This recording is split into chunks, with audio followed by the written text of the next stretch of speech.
Yeah, thank you again. I think we should be able to make it very clear. Technology innovation is an enabler.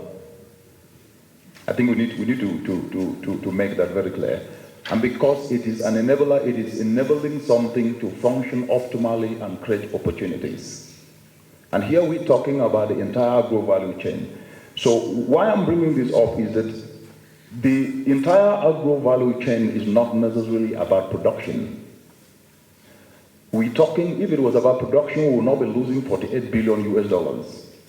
So what am I saying? Because technology is an enabler, we need human capital to be able to help ensure that that enabler actually enables the processes, which those processes are driven by people. So the point that we should then be able to look here is, do we have the skill sets for the inputs to make these technologies optimal? There are applications. Those applications need inputs. If you are connecting people to market, you must connect them with food that has been produced, and that food needs to be nutritious. Do we have the skill sets of people on the ground that are doing that? And if they are doing it, do they have access to markets? And those markets are also people. So the underlying point is, if we do not bridge the gaps from production to processing to connecting to markets, we might not be able to utilize technology optimally to drive that. So we then must then be able to look at the rule of policy in this case. Because if you take Kenya, for example, Kenya is actually among the first 5 African countries that I can say have actually moved ahead with innovations in technology because they have an ICT policy, but that ICT policy is what has also given birth to some of the opportunities that have resulted in creating these technologies in Kenya. But is that happening in real areas? Technology, ICT enabling environment alone will not be able to drive uptake and bring, because your question was, how do we bridge the silos?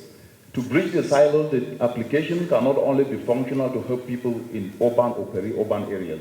We need to also ensure that those in rural areas can access this application. But the question is, do you also need investments in rural areas? Because technology alone, when a farmer doesn't have an access to a solar dryer to add value to what he or she is producing and be connected to a market will mean nothing, because producing also without having access to financing and having a market is also what is resulting to spoilage, because you cannot even preserve what is being produced. You cannot even add value to what is being produced. So this needs to be discussed in tandem with other realities that are driving the entire agro-value chain. If we miss out any of these, we will talk technology as a standalone with technology actors, leaving out clean energy actors, leaving out financiers, and leaving out markets. To what extent can we bring all of this together? It brings a different dimension that has more to do with technology, which is something that, from our work, we're noticing across the continent, that is also stifling uptake of this. It's individualism and selfishness.